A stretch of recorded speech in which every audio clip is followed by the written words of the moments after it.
Mr. President, habang tayo po ay nababahala nga po sa paghina ng ating piso sapagkat humina po yung kumpiyansa ng maraming nagmamasid sa atin, siguro kasama na po dyan yung global financial institutions, mga namumuhunan sa iba't ibang bansa, ang paghina pa rin po ng pagdating ng ating foreign direct investments, isa pong nakakabahalang pangyayari. Kahapon po ay nagsalita ang ating kasama, Senator Amy Marcos, sa isang malaking rally sa Luneta. At alam na po nating lahat kung ano ang kanyang ibinunyag. Ano po ang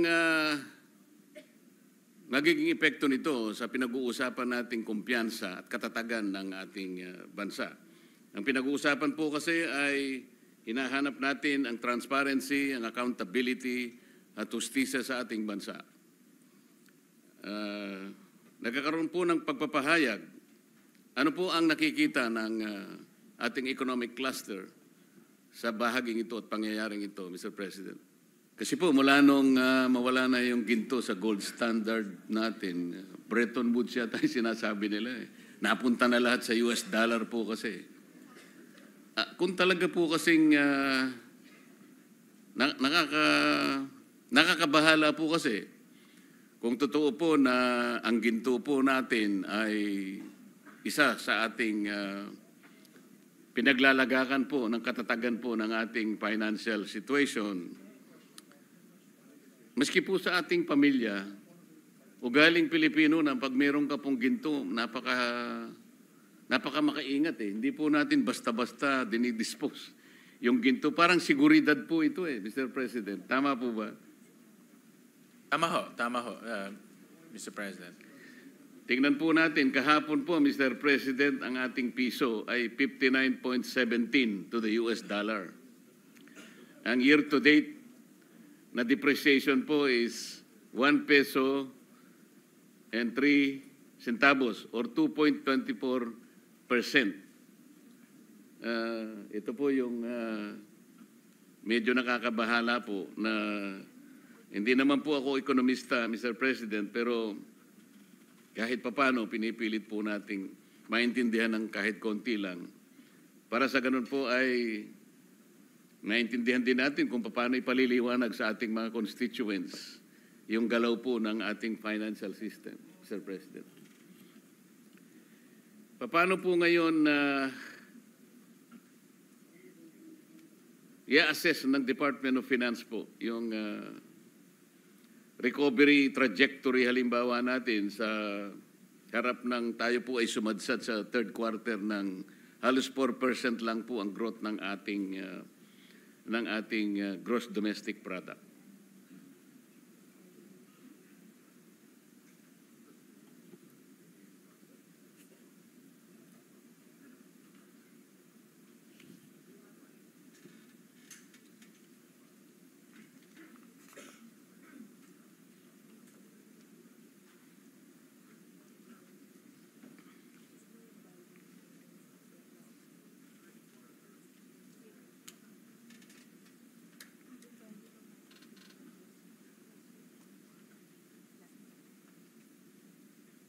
Thank you, Mr. Yeah. Yung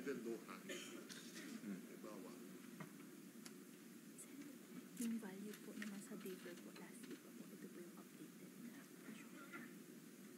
Ngayon? Well, Mr. President, talagang aminado ho tayo na dahil po dito sa issue ng flood control, bumagal po yung paggastos ng ating pamahalaan, lalo-lalo na sa construction. Kanina na pag-usapan ho natin ni Senator Ping yung laki ng contribution ng government spending, almost 25% of our economy ay nasa government spending. So ang strategy po ngayon ng economic managers at administration is number one, regain the trust of our people. So balitaan ko kay Secretary Recto, Executive Secretary, na today magpa-file na po ng kaso ang Ombudsman sa Sandigan. So isa yan sa mga paraan para maibalik ho natin ang tiwala ng taong bayan sa gobyerno. Pangalawa po, mayroon na pong catch-up plan ang executive na habulin po yung paggastos itong nalalabing mga buwan. Mayroon pong 156 billion pa na hindi nagagastos ng DPWH. So ito po ay sisiguraduhin nila na ma-implement this coming fourth quarter. Itong natitira, no? November and December. So they recognize na kailangan po humabol ang DPWH pagdating po sa spending activities. Mr. President, ang ibig niyo sabihin, pagkaraan naman tayo po ay makapag-file ng mga charges kung sino man po yung mga may kasalanan dito. Dagli-dagli po bang magkakaroon kagad ng tiwala yung mga namumuhunan, yung mga investors? At mga ilang araw po mula doon ay babalik na po lahat yung mga investments? Ganun po ba ang Hindi naman ho. gusto natin Hindi iparating? naman, Senator Marcoleta. Ano ito? Confidence building. It will take time. Pero importante po yung aksyon na ginagawa po ng ating pamahalaan. At tayo lahat, actually, bilang public servants. No? So, importante po yung aksyon na ginagawa ho natin. Dahil kung wala ho tayong gagawin, wala talagang confidence building. Wala hong kumpiyansang babalik. So, dapat ho maraming, mga ganito ay ginagawa po at dahan-dahan po para eventually bumalik po ang tiwala ng taong bayan. Tama po kayo. Yung public investment po talagang napakalaki ng bahagi na kanyang i-contribute sa ating ekonomiya. Yung lamang pong public construction na maaaring apektado ngayon sapagkat nananatiling madidelay po yung mga projects natin, pati mga investors tungkol dito sa bahaging ito ay mananatiling nag-aatubili at nag-aantay. Inaakala ko po na ito ay medyo katagalan ng konti para maibalik. Ang tinatanong po natin, ano po yung gagawin natin para yung pagkukulang na ito ay madali po nating matakpan o kaya mabigyan ng solusyon, maremedyohan para hindi naman po masyadong magiging mahirap ang epektong idudulot po ng pangyayari na ginawa nitong maanumalyang flood control projects. Ang low-hanging fruit talaga ay yung government spending. No? So yun po ang kailangan mapabilis natin in the last 1.5 months. No? So yun po yung catch-up plan na ginawa na po ng executive. At sana po dun sa mga areas na talagang madaling makita po yung benepisyo. Hindi po ilalagay sa mga lugar na mananatiling stagnant po ang galaw ng ating ekonomiya, Mr. President. Tama po. Alam rin po ni Secretary Dizon na mahalaga po yung kanyang papel, hindi lang po sa pag-iimbestiga, kung hindi sa pagpapatayo po ng mga infrastruktura. Dahil malaking pondo ng ating infrastructure ay nasa DPWH. Kasama din, pero as we speak, meron rin pong, ang DOTR ay isa rin pong ahensyang malaki ang infrastructure spending. So tuloy-tuloy naman ang kanyang paggagawa doon. Wala naman tayong problema sa DOTR. So itong dalawang ahensya, ang dalawa sa pinakamalaki pong infrastructure agencies po natin. Mr. President, ang galaw po ng ating piso, ngayon po ay halos 59 pesos to US dollar pa rin.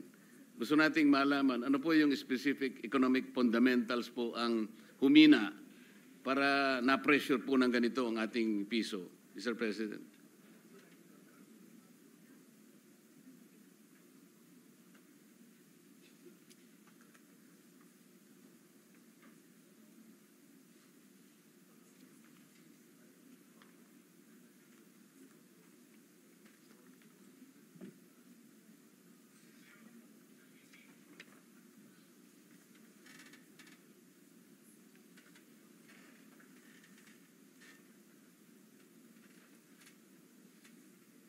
Nasabi ho sa akin ni Senator Recto, Secretary Recto, ES, na ang pinaka-dahilan kung bakit po nasa 59 po at humina ang ating currency ay dahil rin sa kumpiyansa. Dahil nga dito sa mga nangyayari po sa ating bansa at dito sa flood control issue, sa issue ng corruption, Marami rin po mga namumuhunan sa atin, nagwo-wait and see. Imbes na pumasok po kaagad, nagwo-wait and see ho sila kung ano nangyayari. Yung mga nandito naman na nag-expand nung kanilang operations, ganun rin, nagwo-wait and see rin. So, kung lahat ay nag-hold, the demand for peso is less, lumiliit po yung demand, of course, our currency will depreciate. So, that's the primary reason. Of course, may mga external reasons rin, but yan po yung primary reason according to the DOF.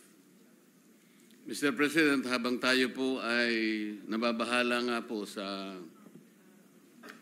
paghina ng ating piso sapagkat humina po yung kumpiyansa ng maraming nagmamasid sa atin, siguro kasama na po dyan yung global financial institutions, mga namumuhunan sa iba't ibang bansa, ang paghina pa rin po ng pagdating ng ating foreign direct investments, isa pong nakakabahalang pangyayari. Kahapon po ay nagsalita ang ating kasama, Senator Amy Marcos, sa isang malaking rally sa Luneta. At alam na po nating lahat kung ano ang kanyang ibinunyag. Ano po ang magiging epekto nito sa pinag-uusapan nating kumpiyansa at katatagan ng ating bansa?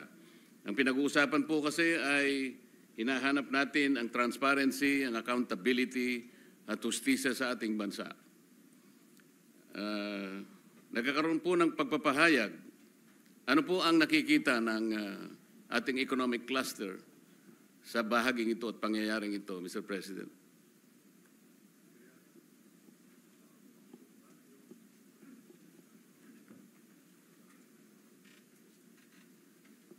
I think ang issue ho dito ay yung accountability at yung mga taong hustisya, no? Justice, accountability at yung mga taong dapat managot.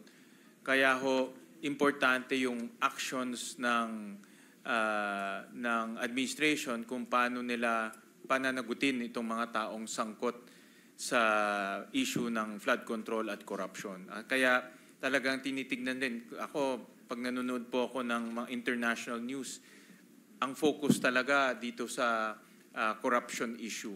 At kahapon nakita ko sa yung DW, yung German news agency, nakita ko sa Reuters, nakita ko po sa South China Morning Post, marami ho ay focus on corruption. So kung nagbabasa po ito ng mga dayuhan or international investors, ay yun talaga ang magiging issue.